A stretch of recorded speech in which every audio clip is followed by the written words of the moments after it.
Assalamualaikum warahmatullahi wabarakatuh.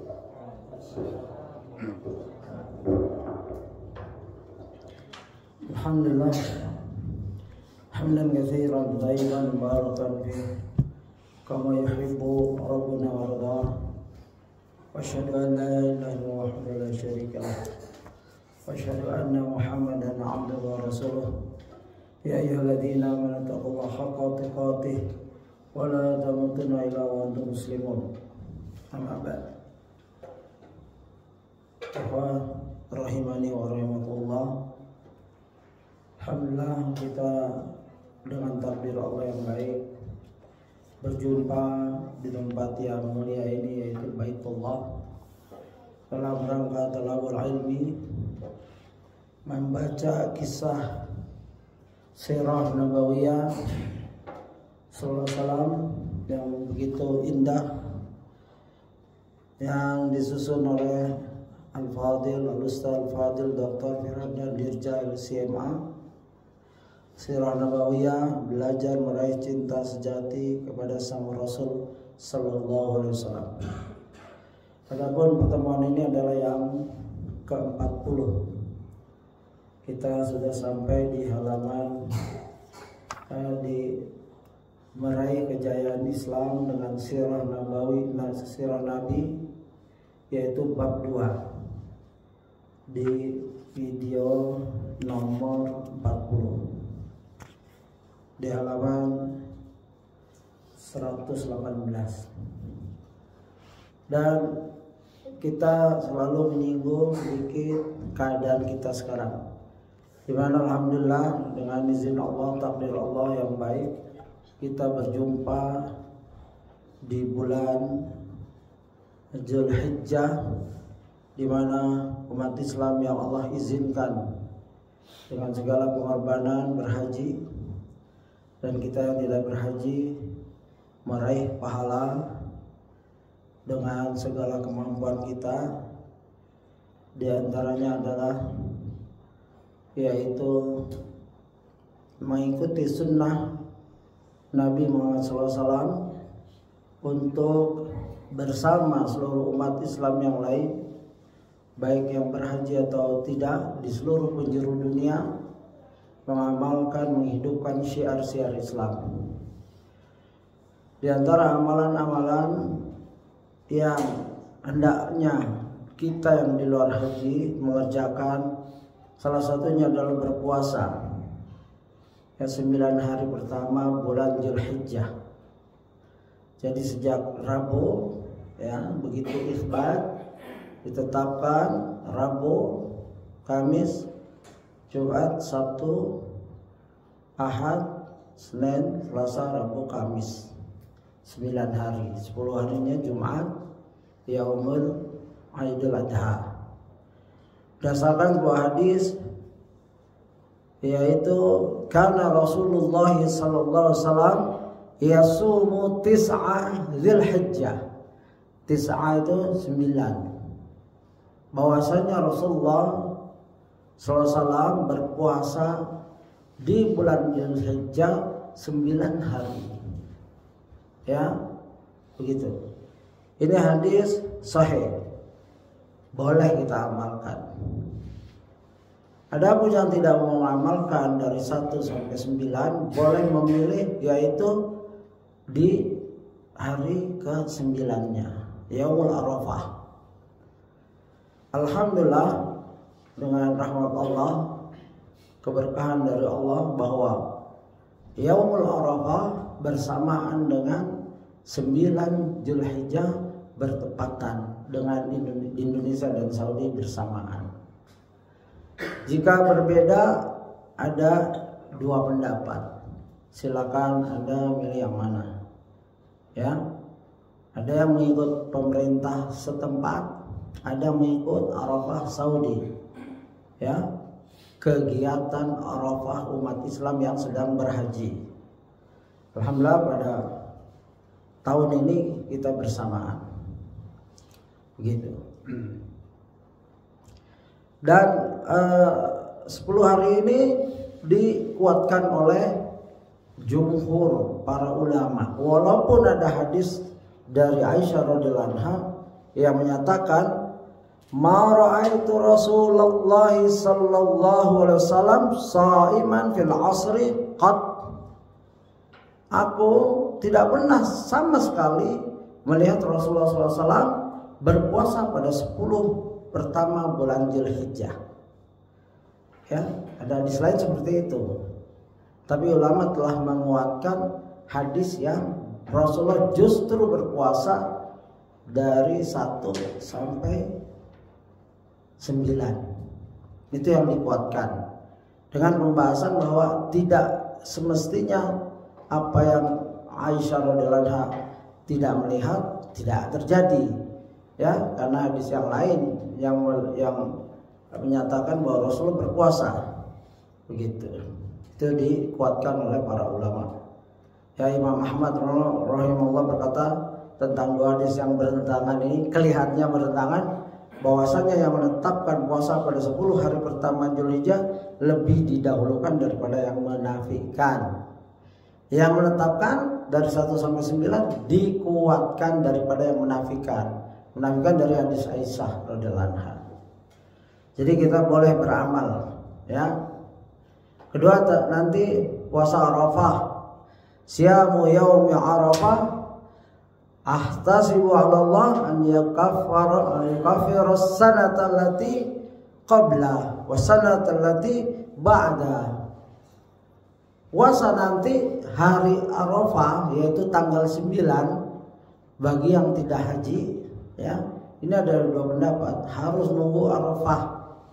Ya, itu silakan yang berpendapat seperti itu. Tapi yang menghitung isbat Dzulhijjahnya hari Rabu, dia cukup menghitung. Dia tidak harus memperhatikan kegiatan di Makkah. Walaupun namanya, ya, Yaumi Arafah, itu hanya penamaan, ya, bukan penetapan. Karena isbat tanggal 1 bisa beda dengan Saudi. Isbat Indonesia 1 Dzulhijjah bisa berbeda suatu saat. Pada tahun ini, ya, dikuatkan dari 140 titik yang berada di Indonesia, 1 titik melihat hilal isbat 1 Dzulhijjah di Aceh. Itu hak pemerintah. Kalau pemerintah menolak, oh kami nggak terima titik itu, ya sudah, kita genapkan, ya, lalu puasa Kamisnya. Tapi kalau diterima, ya, karena ada hadis 1 orang pun jika dia muslim adil boleh diambil oleh khalifah atau pemerintah setempat, apalagi titik itu bisa anggotanya 10, 20 lebih mungkin, ya, gitu. Jadi hikmah atau pahala Shaum Arafah, yaitu, ya, dia akan menghapuskan dosa 1 tahun sebelumnya dan 1 tahun setelahnya. Jadi kalaupun kita tidak mampu mengerjakan 8 hari, sekurang-kurangnya Yaum Arafah 1 hari. Karena 1 harinya itu seorang yang berpuasa dengan semangat, ya, iman dan wahtisaban, dengan iman kepada Allah dan mengharap pahala. Pahalanya apa? Agar diampunkan dosanya yang lalu 1 tahun dan yang akan datang. Ya, begitu. Hendaknya kita berpuasa.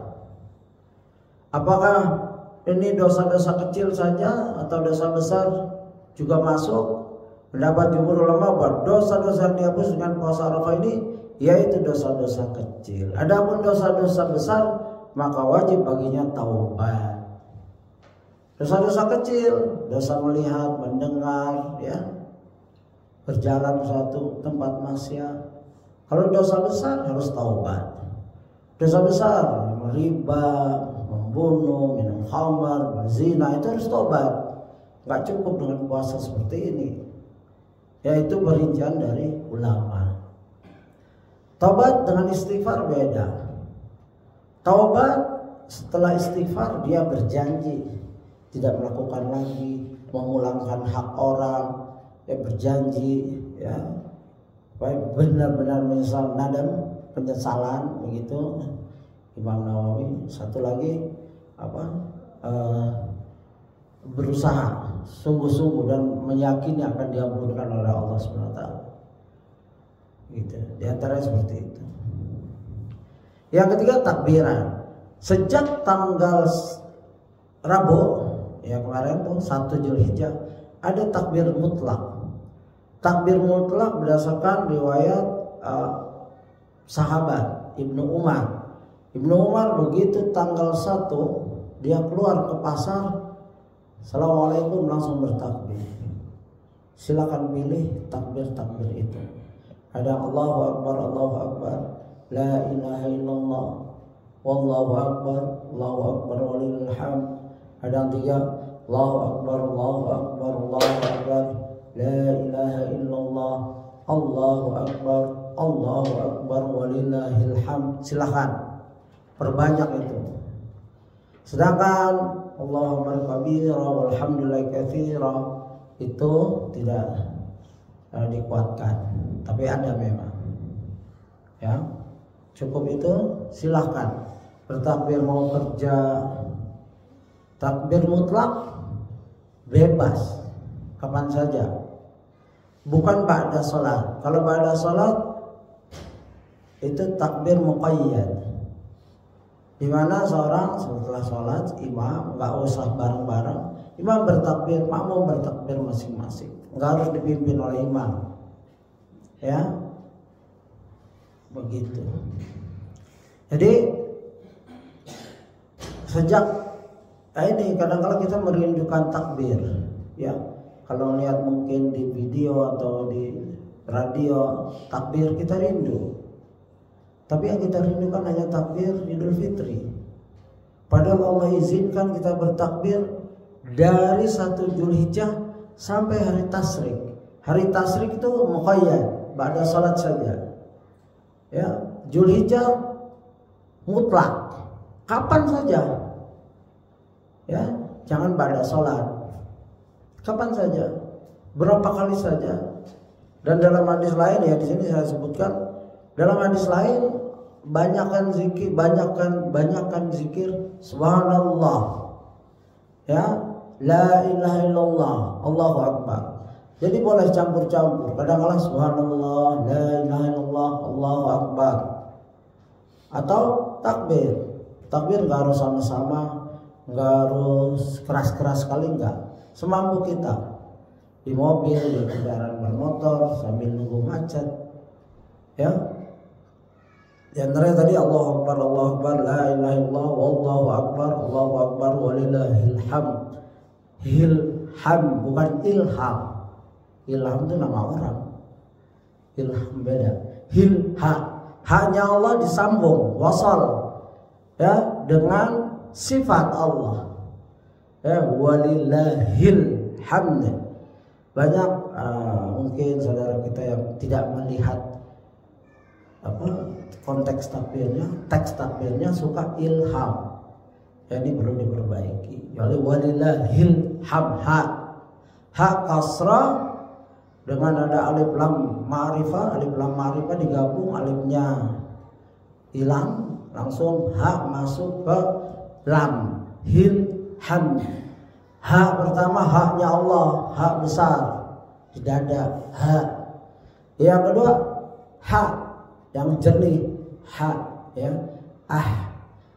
Ya, kalau kita mau belajar makhraj ha hi hu ha hi hu gitu. Ya. Ya, kadang-kadang ada yang sudah dipakai speakernya besar, masih ilham.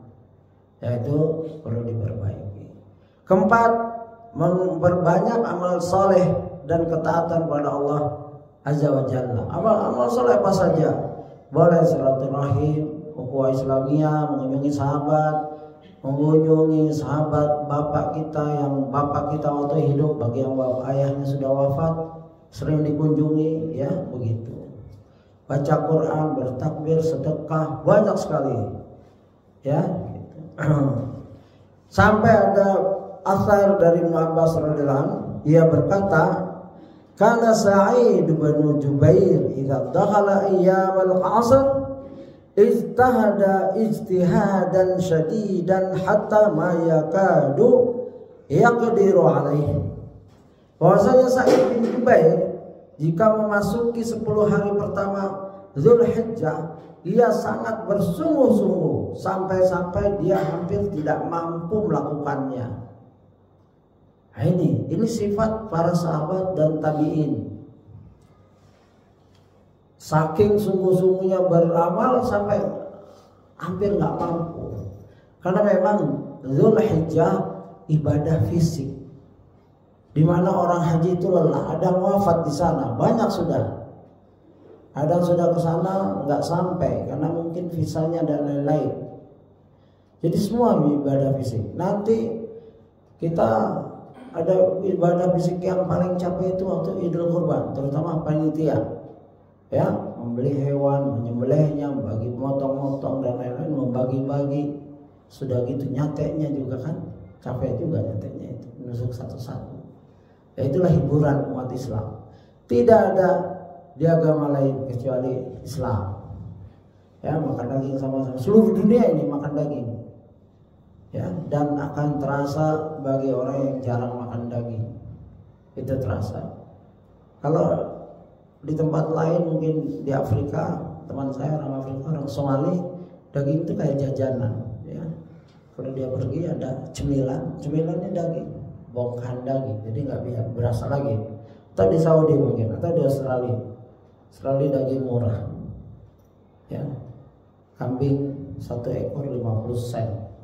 Saya pernah beli itu 50 sen atau dulu, sekarang ini $1 cuma 10.000, 50 sen 5.000 rupiah hidup, ya kita sembelih. Di sini 5 rupiah dapat kukunya itu, kukunya aja masih mahal. Ya, itu beda-beda daerah. Lalu haji umrah, bagi bapak-bapak yang mampu haji umrah silahkan, dan yang sudah berjalan di sana di kalangan keluarga kita doakan, karena mereka sedang diuji oleh Allah, kesabaran, ya, lelah, ya, gerakan, ya, dari ibadah satu ke ibadah lain, maka mereka perlu doa. Kita juga perlu doa dari mereka, dan kita juga mendoakan mereka agar Allah mudahkan, ya, begitu. Dengan bahasa Indonesia, da'atul hajah dengan bahasa kita. Nggak harus nyari bahasa Arabnya, akhirnya nggak ketemu, akhirnya nggak akan berdoa. Allah paham kok bahasa Sunda, Jawa, Batak, silahkan. Bahasa hati doa itu. Ya, jangan nyari-nyari. Oh, saya mau doain saudara saya yang sedang haji. Cari doanya, nanya ke ustaz. Nggak semua doa ada di hadis. Ada doa itu doa hajat, itu doa dari hati kita, ya. Diawali dengan salawat. Allahumma shalli wa sallim ala nabiyina Muhammad.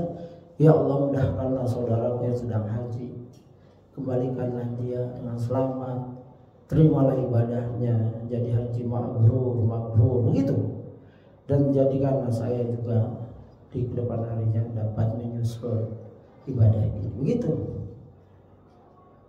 Nanti Idul Adha, ya. Idul Adha adalah salah satu hari yang Allah gantikan. Aid kita ada 2, Idul Fitri, Idul Adha. Ketiganya Jumat. Idul Adha pada tahun ini jatuh pada hari Jumat. Ulama menjelaskan jika Idul Adha jatuh pada hari Jumat setelah salat Aid, ya, tidak ada 2 kali Id dalam satu hari, maka boleh seorang yang sudah salat Aid tidak usah salat Jumat, boleh salat zuhur.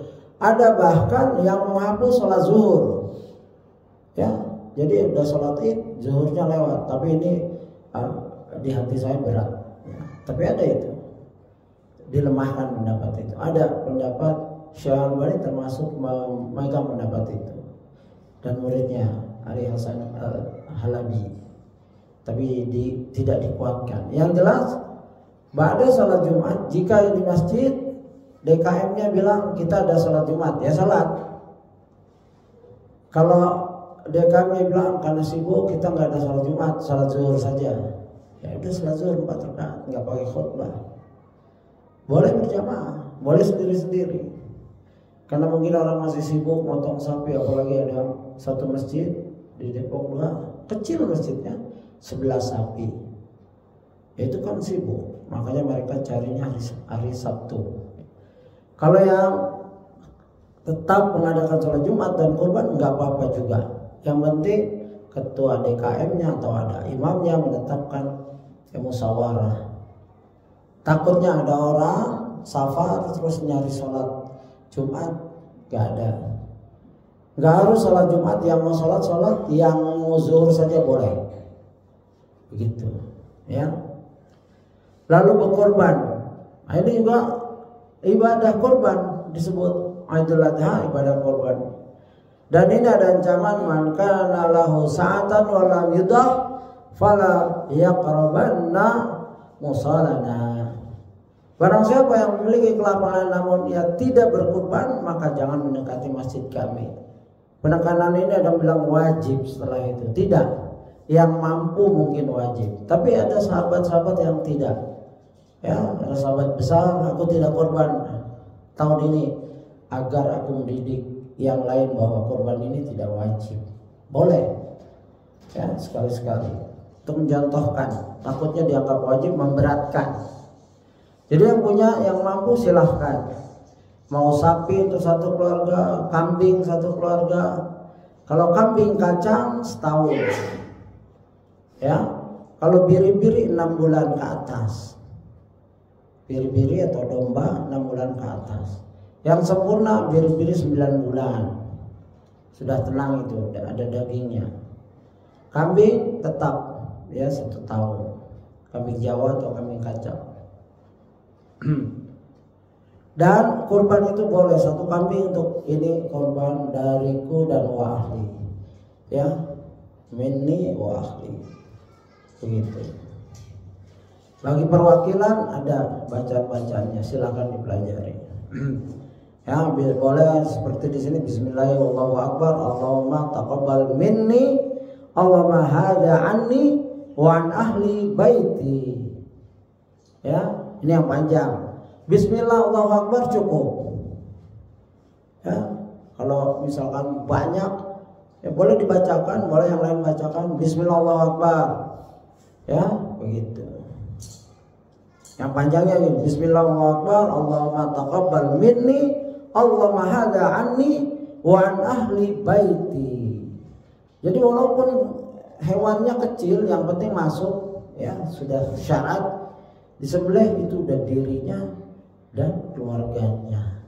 Kalau anaknya 20 masuk semua itu, nggak harus tiap anak kurban. Itulah kemudahan yang Allah beri kepada kita. Begitu. Dan tidak boleh menyembelih sebelum Id. Jika ada orang yang menyembelih sebelum Id, itu hewan biasa, daging biasa. Walaupun dia niatnya sedekah ya udah. Jadi tidak boleh. Tidak boleh merubah hukum Allah. Ya, jangan coba-coba siapapun dia, tidak boleh. Ya, bisa keluar dari Islam kalau dia menetapkan satu hukum. Ya, begitu. Karena apa? Allah dalam surat Taubah, ittakhadhu ahbarahum wa ruhbanahum arbaban min dunillah. Adi bin Hatim baru masuk Islam, belum masuk Islam. Adi bin Hatim itu orang Nasrani, kalungnya besar salibnya. Begitu dia masuk, Rasul bacakan itu. Ittakhadhu ahbarakum wa ruhbanakum arbaban min dunillah. Kaget. Adi pendeta tuh bahasa Arab. Apa terjemahan itu pendeta Arab. Kaget. Kami enggak menyembah pendeta-pendeta kami, ya. Robi kami. Lalu Rasulullah balik. Bukankah engkau menghalalkan apa yang Allah haramkan? Ini makna ya, makna hadis. Bukankah engkau menghalalkan apa yang Allah haramkan? Iya. Bukankah engkau mengharamkan apa yang Allah haramkan? Bukankah engkau mengharamkan apa yang Allah halalkan? Kalau iya sebahagian begitu. Itulah penyembahan kamu. Ya. Jadi jika ada orang yang Allah telah tetapkan syariat ini syariat agung dan seluruh dunia melaksanakan menyembelih setelah sholat. Bahkan ada penjelasan Rasulullah sholat di musola, ya, wala taqraba musallana. Jangan kalau punya mampu beli kambing dia enggak kurban, jangan deketi musola kami. Bukan musola ini, bukan gini. Musola itu lapangan tempat sholat. Jadi istilah Arab yang dipakai oleh orang Indonesia tapi salah penempatan. Ya, masjid yang enggak ada Jumatnya dibilang musola. Tempat sholat di kantor dibilang musola. Ini bukan musola, ini masjid ghairu jami. Masjid yang enggak ada Jumat disebut ghairu jami. Masjid enggak ada Jumatnya. Masjid tuh. Kalau musola itu lapangan tuh, nanti kita di depan tuh sholat di lapangan. Ya, itu musola yang asli. Dan banyak lagi ulama, silakan dicari pelajaran kita itu, ya, sudah mudah sekarang dalam rangka beribadah dengan ilmu, ya, gitu. Kita masuk ke pelajaran kita di halaman 119. Al-Ustadz menulis, yaitu temanya yaitu meraih kejayaan Islam dengan sirah Nabi. Beliau menulis demikian pula dalam hal persatuan, ya. Ini didahului dengan keadaan umat Islam yang mundur dari banyak segi, ya. Padahal potensi yang ada pada negara-negara Islam itu sangat banyak, dari lautnya, sumber daya alamnya dan lain-lain. Tapi karena pengelolanya, ya, bahkan negara-negara Islam pun terkenal dengan penguasaan jalur lautnya. Hampir negara-negara Islam itu Allah takdirkan Allah maha sayang pada umat Islam. Ya, Indonesia coba lihat kekayaannya, ya, begitu. Tapi kita tidak bisa mengolah dengan baik. Bahkan hujan jadi musibah, padahal hujan itu rahmat. Ya, ada seorang khalifah yang mendengar petir takut dia, lalu dibaca, kalau di nasihatin oleh seorang ulama, kamu mendengar petir takut itu rahmat. Bagaimana dengan azab Allah? Ya, begitu. Hujan itu rahmat, tapi karena kita tidak mengelola bumi ini dengan baik, sehingga air disuruh cari jalan sendiri. Air selalu mencari jalan. Semua tanah resapan di semen, maka hujan susah mencari jalan. Ya, sebab itu jangan salahkan hujannya. Kok kita menggerutu, bahkan ada yang maki-maki, ya, hujan lagi, ya. Padahal di daerah suatu daerah nggak pernah hujan, setahun 2 tahun begitu. Hujan itu rahmat. Demikian pula dalam hal persatuan, kita saksikan tidaklah ada 2 negara Islam yang berdampingan kecuali terjadi konflik perbatasan di antara keduanya.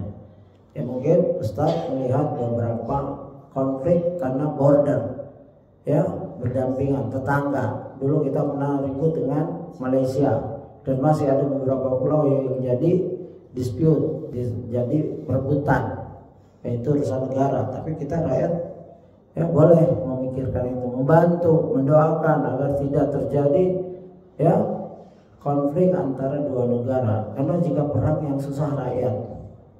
Oleh sebab itu jangan pernah sekali-sekali ngajarin pemimpin jihad aja, perang aja. Ya, jangan. Mereka tahu kesiapan mereka. Ya, perang itu tidak mudah. 1 peluru aja mahal. Ya. Yang kasihan anak-anak coba di Palestina, yang kasihan anak-anak dan ibu-ibu serta lansia. Ini yang banyak korban.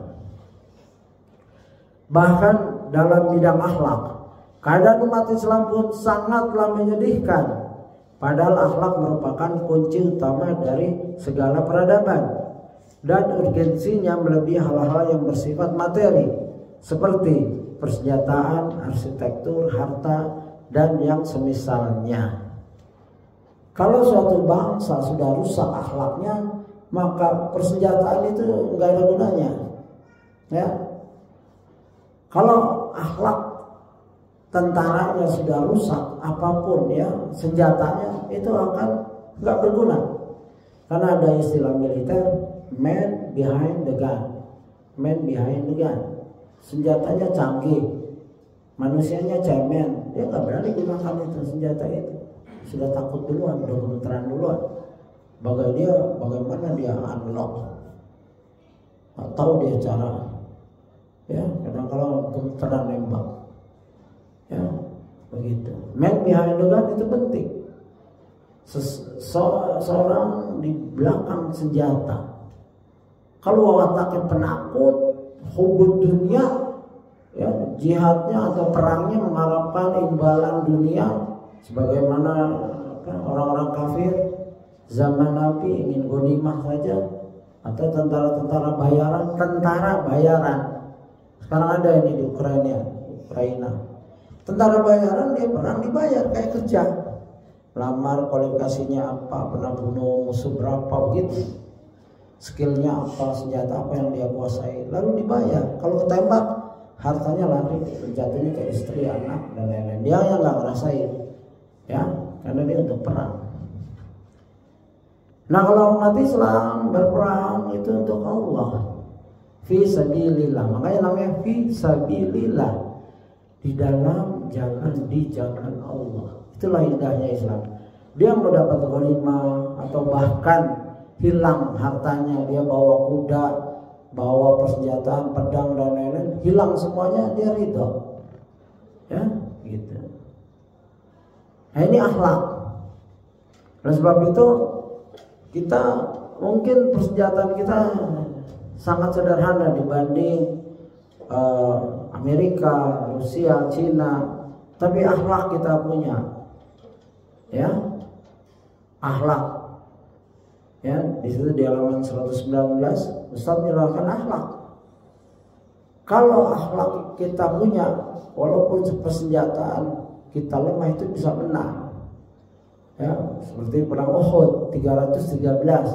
Sedangkan musuh Quraisy, kafir, musyrik 1000. Itu peperangan pertama. Perang Badar. Ya, hampir perang awal-awal jumlah umat Islam di bawah musuh jumlahnya, kecuali perang Hunain, dan justru kalah.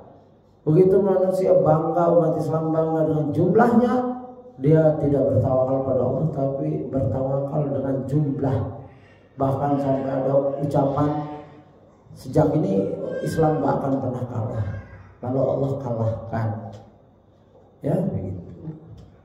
Jadi akhlak, mentalitas seorang tentara atau rakyat diuji, ya, di dalam peperangan. Ya, kekuatan asli suatu negara adalah akhlak manusianya. Kalau sudah akhlaknya buruk, ya, nggak perlu harus pakai senjata. Bahkan ada ulama menulis, sudah lama ini saya baca terjemahannya, negara-negara dikuasa tidak bisa diperangi melalui nuklir. Dia punya lebih banyak nuklirnya, ya, dengan senjata-senjata berat. Kita belum punya nuklir, mereka udah punya ribuan, yang daya ledaknya mungkin 1000 kali daripada Hiroshima Nagasaki bom atom. Jadi gimana kita nembak sekali kita dihujani ratusan. Ya. Tapi itu tidak akan mampu kita sampai Allah takdirkan kita mampu. Yang akan merusak adik kuasa adalah rakyatnya sendiri. Akhlak rakyatnya sudah rusak. Ya, mereka perang di antara mereka. Sebagaimana kejadian Persia. Persia itu adik kuasa nomor 1 waktu Romawi hampir kalah di Konstantinopel. Itu Romawi sudah dikepung oleh Persia. Ya, tapi rajanya Heraklius pintar, cerdas dia mah. Dia bilang, jangan hancurkan kami, karena kami punya pundi-pundi harta. Bebaskan kami keluar. Kami akan unjukin, kami akan balik lagi, kami akan bawa harta-harta emas, perak dan lain-lain. Ya ini Raja Persia-nya mata duitan. Ya silakan kamu. Wah, balik sini ya. Balik. Tapi balik bukan bawa harta, dia balik dengan pasukan yang tersisa, dikumpulin lagi, lalu memerangi, hancurlah Persia. Nah, ini taktik ya. Perang itu tipu daya. Al-harbu kidah. Ya. Perang itu tipu daya, boleh. Tipu muslihat dalam perang boleh. Begitu. Sebagaimana umat Islam kalau kalah taktik di Uhud, ya kalah oleh Khalid bin Walid. Saat itu Khalid bin Walid belum Islam. Beliau mundur, disangka sudah kalah. Para pasukan pemanahnya sudah dipesan oleh Rasulullah, jangan turun, tetap di pos masing-masing. Tapi mereka turun karena ada ghanimah berantakan ya. Mereka sudah aman, pikir sudah aman. Rupanya Khalid bin Walid manuver. Beliau lari, begitu tentara panah sudah lelah, beliau menyerang kembali. Hampir Rasulullah terbunuh. Sahabat-sahabat besar banyak terbunuh. Ya, perang selain takdir Allah, sunatullah juga berlaku. Siapa yang lebih sabar, peralatannya lebih kuat, taktiknya lebih canggih, bisa menang walaupun orang kafir. Allah izinkan menang. Gitu. Dan di situ ada Rasulullah, orang yang selalu dapat mukjizat. Ya, kalau kita alhamdulillah dapat karomah waktu Indonesia merdeka, di mana kita melawan pemenang perang dunia kedua, yaitu sekutu Inggris, Amerika, Belanda, Eropa. Ya Allah cabut kekuatan mereka, takut mereka dengan tentara Allah, yaitu bangsa Indonesia. Alhamdulillah kita merdeka. Ya ulama berfatwa merdeka atau mati, nggak apa-apa. Lebih baik mati daripada dijajah lagi. Ya, jadi jangan sekali-sekali bilang hidup kayak gini lebih baik dijajah lagi, jangan. Beda. Ya, kalau nggak percaya coba antum ke Australia, ke Amerika, coba hidup di sana setahun aja. Di situ akan berasa bahwa dulu orang tua kita dijajah orang bule-bule ini seperti ini. Nggak enak hidup jadi minoritas. Waktu dulu Belanda itu sedikit tapi berkuasa, selalu ada senapan di tangannya. Ya, gitu. Jadi jangan berkata seperti itu. Kita ini udah merdeka, cuman belum rapi. Jangan bilang kita ini masih dijajah. Ya. Memang masih ada korupsi, akhlak yang berantakan, para pejabat kita berdoa terus. Karena pemimpin rusak, karena rakyat yang rusak. Ya, pemimpin cerminan rakyat. Kalau kita ingin memperbaiki pemimpin, kita perbaiki diri kita. Ya, kita jaga mulut kita jaga tingkah laku kita. Insya Allah nanti generasi lahirlah generasi yang anaknya baik, yang akan memimpin negara ini. Kalau sekarang bersabar, ya begitu. Jangan dibalik. Saya akan baik kalau pemimpin saya baik, enggak begitu. Kita ibda binafsi, setiap diri ya berbuat baik, ya anfusakum wa alaikum nara, jaga dirimu dan keluargamu dari api neraka. Begitu.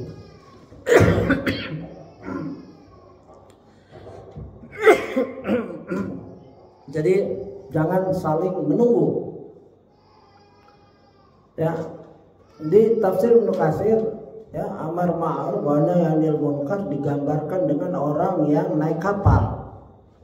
Lalu kapal itu ada bocor. Ya, saling ngandelin. Ya, nggak ditambal buru-buru. Jadi kalau penumpang kapal kalau mau ambil air itu ke atas, ya, ke atas nyerok air turun lagi. Ada bocor di bawah, ya begitulah gambarannya. Bukannya ditambal buru-buru, mereka ngandelin, itu nanti orang yang di bawah yang nambal. Yang di bawah bilang nanti juga orang di atas tahu kapal akan tenggelam, dia akan nambal. Akhirnya nggak ada nambal, untuk kapal akhirnya tenggelam semua. Ya, sudah, ibda binafsik, ya, fastabiqul khairat, berlomba-lomba dalam kebaikan. Kalau lingkungan buruk, ya kamu sendiri. Ya, kalau keluarga buruk, ya kamu sendiri. Ya, jadi volunteer, ya, jadi pionir. Ya, pionir itu orang yang di tengah buruknya akhlak dia mencontohkan kebaikan. Walaupun belum sempurna, tapi dia mulai berusaha mencontohkan kebaikan. Gitu. Dan tidak ada kebaikan kecuali yang berdasarkan Quran dan Sunnah. Ya.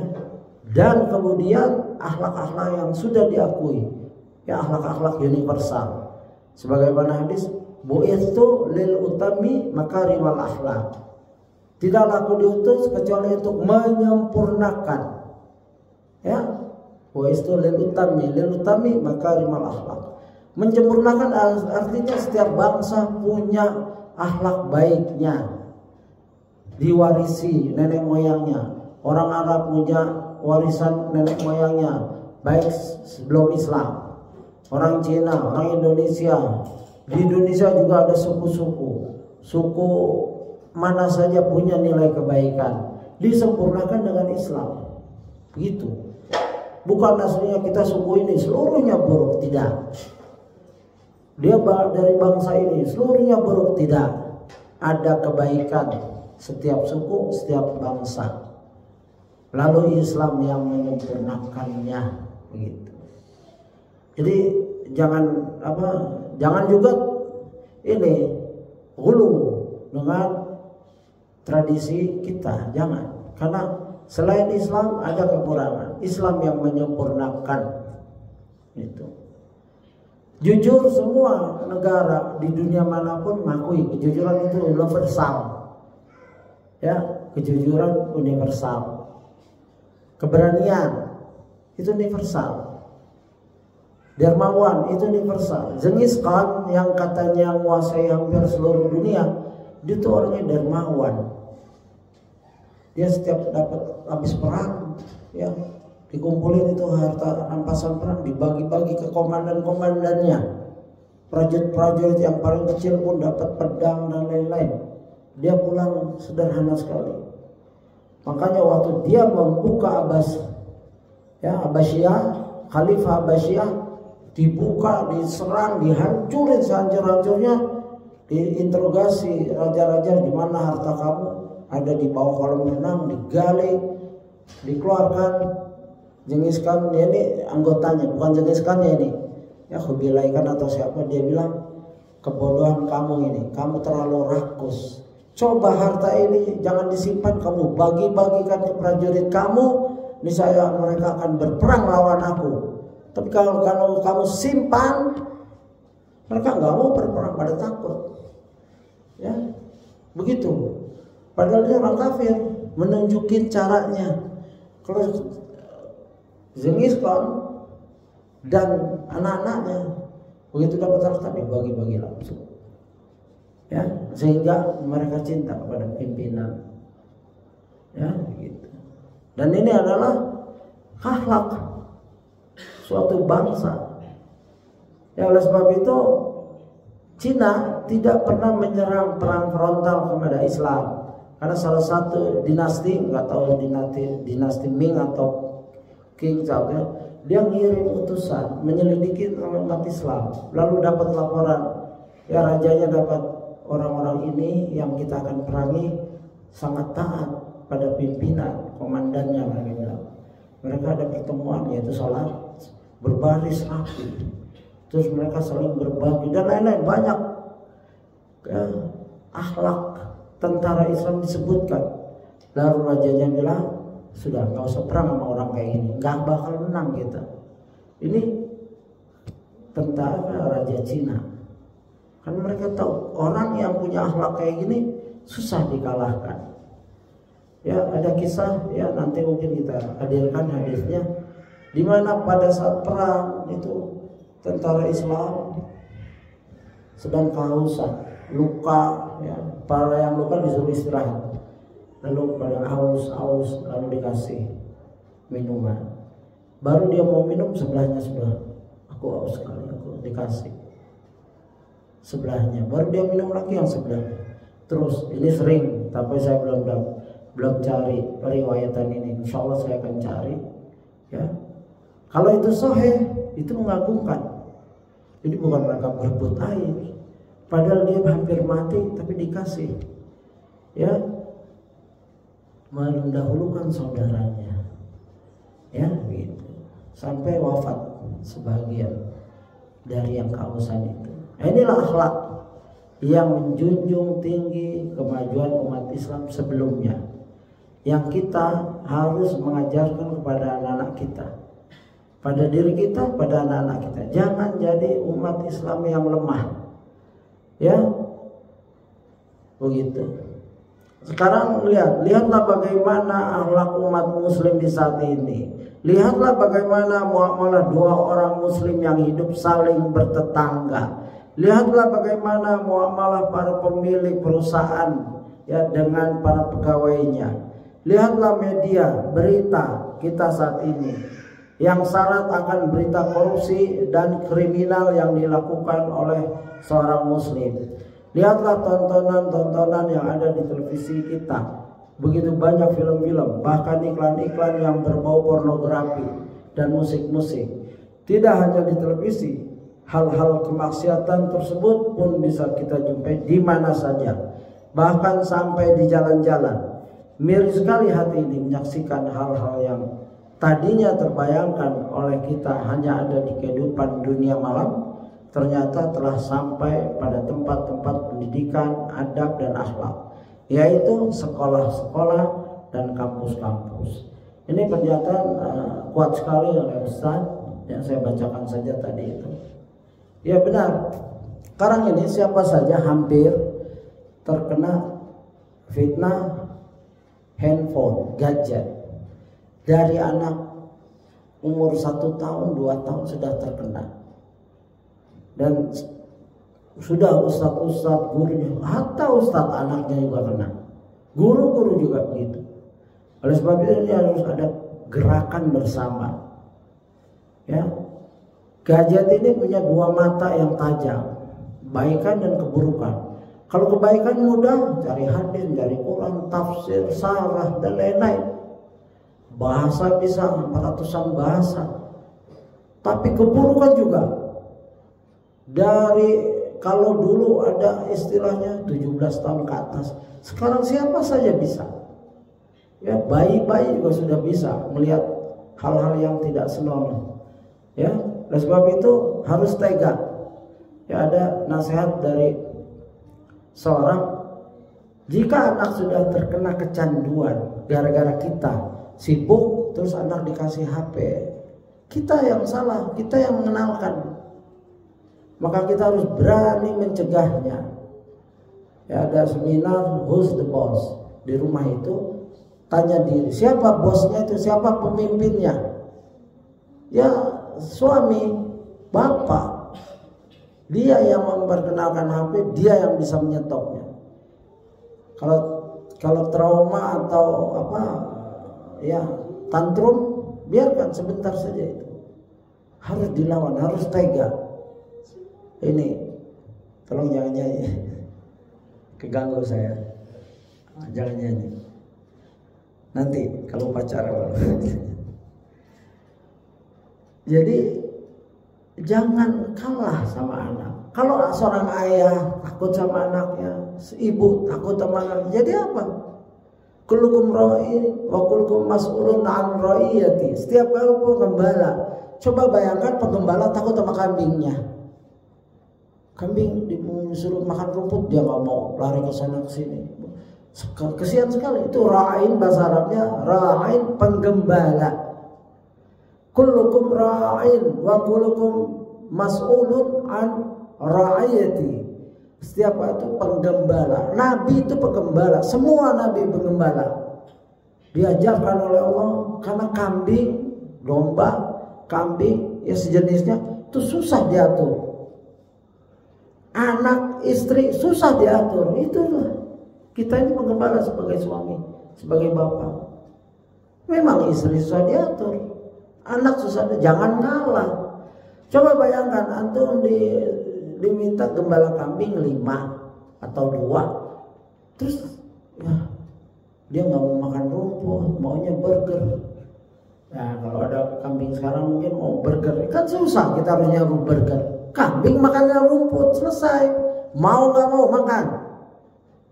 Begitu, tenang kita. Ya kalau kambing minta burger, Kentucky Fried Chicken, repot. Ya kambing-kambing sekarang kayak gitu. Kalau bahasa kasar ini bahasa hadis loh. Kullukum mas'ulun, kullukum ra'in wa mas'ulun an ra'iyati. Setiap kamu penggembala dan akan ditanya bagaimana kamu mengembala. Ya, itu. Dari makanan, dari akhlak, pendidikan dan lain-lain, HP. Ini sudah menjurus nih, Ustadznya Sirah Nabawi, tapi fawaidnya luas.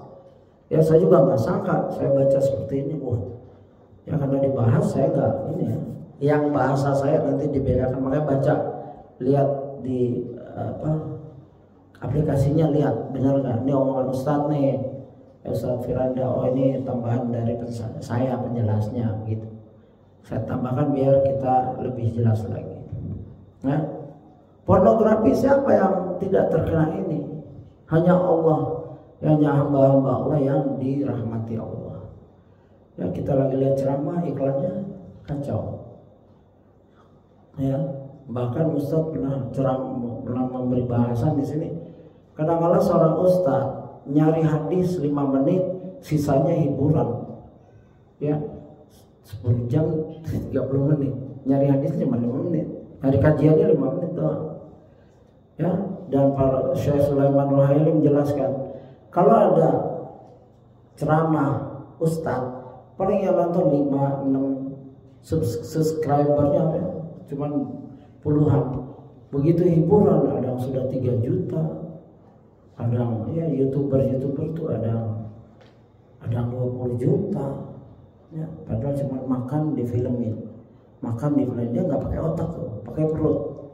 Wah, selera apa hari ini? Makanan apa yang sedang tren, yang viral, datang coba. Itu doang, tapi penontonnya 50 jutaan. Dari penonton itu dia dapat uang. Ya, begitu. Kalau ustadz ya coba lihatlah, mereka nggak berharap itu. Ya, dan ya mereka mengharap dari Allah. Mau ditonton, nggak ditonton, yang penting hal balik itu. Nanti kalau ketemu umat, aku sudah sampaikan kan, sebagaimana Rasul. Aku sudah sampaikan hal balik itu bala. Nah, ya sudah, kamu sudah. Ya selesai. Ya, kita ini mau balik, sudah nyampe, ya sudah. Hasilnya terserah Allah. Ya, ada bukan mustahil ada ustadz yang ditonton ribuan, ada juga, bukan tidak ada. Tapi ulama-ulama besar di Saudi cuma ratusan ya setiap siaran. Silakan, masih ada 7 menit, jika ada pertanyaan silakan. Saya selesaikan halaman 119. Tentu kondisi ini tidak menafikan akan gembiranya kita ketika melihat kondisi sebagian kaum muslimin yang membahagiakan. Pondok-pondok dan rumah-rumah tahfidz semakin semarak. Wanita-wanita kaum muslimin semakin banyak yang berjilbab. Banyaknya artis-artis yang sadar dan berhijrah. Banyaknya praktisi riba yang sadar lalu bergabung dalam komunitas-komunitas anti riba. Kantor-kantor pemerintahannya yang masjid-masjid dan musola-musolahnya penuh ketika tiba waktu sholat. Banyaknya komunitas-komunitas ya, dokter yang mengadakan kajian rutin, bahkan manajemen rumah sakit ya. Selain itu wawasan keislaman semakin tersebar. Kalau dahulu haramnya musik merupakan perkara yang asing dan aneh, namun sekarang berita akan haramnya musik sampai ke telinga para pemusik. Demikian pula haramnya riba sekarang sampai ke telinga para praktisi riba. Walhamdulillahirabbil alamin. Ini tulisan yang bagus yang perlu kita resapi, jangan baca yang keterbelakangan saja. Kegembiraan ada juga. Ya, kemarin belum lama masuk Islam orang Darwin. Ya, walaupun jalannya pernikahan, ya kita urusan hati, urusan Allah. Gak usah kita bedah. Dia bersahadat, alhamdulillah, namanya Nathan. Ya, dia bersahadat, alhamdulillah. Terus banyak orang-orang seperti ini di Australia, di Amerika juga. Mereka muak dengan materi semata, nggak bisa memberi kebahagiaan. Ya, padahal di sana anak baru lahir $2.000 dan lain-lain. Ya, begitu. Mereka nggak akan dapat kebahagiaan yang hakiki. Kebahagiaan semu. Dapat gaji bahagia, pertengahan bulan udah mulai murung, akhir bulan sengsara lagi. Mereka di sana jarang bulanan, itu pegawai-pegawai yang tinggi. Biasa 2 minggu sekali dapat payday-nya, gajiannya. Ada weekly, seminggu sekali. Ya, kalau hidup berdasarkan gaji, kebahagiaan mereka kelihatan. Awal bulan bahagia atau awal pekan bahagia, pertengahan agak murung dikit, akhir bulan berantem. Istri sama suami, begitu. Dan ini tidak boleh terjadi pada umat Islam. Umat Islam bahagia karena keimanan. Ya, lagi punya duit bahagia, tidak terlalu sombong, tidak berpoya-poya, menyimpan. Nggak punya duit, dia bahagia karena masih ada Allah yang memperhatikannya, memberi rezeki. Ya, yang mempunyai langit dan bumi. Ya, minta sama Rabb yang Maha Kaya. Sudah selesai. Caranya cari yang halal, bersabar. Ya, gitu. Kalau dahulu sepertinya mustahil ada pembahasan riba masuk di TV-TV nasional. Namun sekarang pembahasan haramnya riba pun dibahas di skala nasional. Kalau dahulu pembahasan syiriknya, percaya kepada dukun, merupakan pembahasan yang langka, sekarang masyarakat dengan rame-rame mencela pawang hujan, ya, yang sok menjadi pahlawan dalam event internasional untuk menghentikan hujan. Ya, masih ada 3 menit lagi saya bacakan. Namun kemajuan nilai-nilai keagamaan tersebut ternyata menjadikan banyak kaum liberal atau kaum munafik yang berKTP Muslim namun dadanya membenci syariat Islam yang gerah dan memberontak. Mereka pun semaksimal mungkin menolak semua kemajuan tersebut dengan memberi label kemajuan nilai-nilai Islam tersebut dengan label radikal, label anti budaya dan kearifan lokal, dan label-label yang lainnya.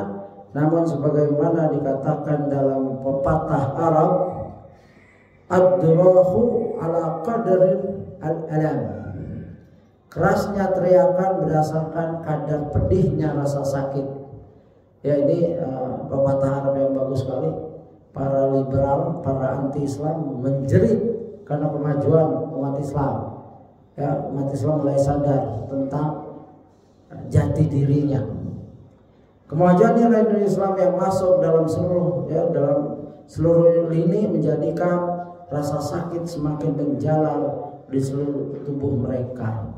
Mereka hanya bahagia jika kemaksiatan bisa mereka lakukan dengan bebas tanpa ada yang mengkritiki mereka. Semoga Allah menjaga kaum muslimin dimanapun mereka berada. Semoga Allah memunculkan para pejuang Islam yang membela agamanya. Amin. Ya, saya tutup pembacaannya di halaman 121 bagian atas. Ya, demikian insyaallah kajian yang kita baca bersama. Semoga bermanfaat untuk diri saya, keluarga, dan bapak-bapak sekalian yang mendengarkan. Dan juga selalu berdoa kepada Allah agar anak turunan kita menjadi orang soleh. Rabbana hab lana min azwajina wa dzurriyyatina qurrata a'yun waj'alna lil muttaqina imama. Ini doa yang termasuk dalam Quran dalam surat Al-Furqan surat 25 ayat 74. Coba dipelajari, dihafalkan. Ya, karena kita berdoa ya agar dianugerahkan ya istri-istri yang soleh, yang menjadi qurrata a'yun, anak-anak juga zuriyatan qurrata waj'alna lil muttaqina imama, dan jadikan kami imam bagi orang bertakwa. Ini doa agung sekali. doa seorang ibadur rahman, seorang hamba Allah, ya, mereka doa yang tinggi. Doa itu minta Firdausul A'la, ya. Itu sunnah, minta surga yang paling tinggi. Kalau menasihat pun di bawahnya. Kalau minta doa ya ini yang diajarkan. Jadi imam untuk orang yang bertakwa. Jadi pemimpin untuk orang bertakwa. Kalau menasihat pun jadi makmum yang bertakwa. Begitu, wallahu a'lam. Saya mohon maaf jika ada kesalahan. Subhanakallahumma wa bihamdika, asyhadu an la ilaha illa anta, astaghfiruka wa atubu ilaik. Assalamualaikum warahmatullahi wabarakatuh.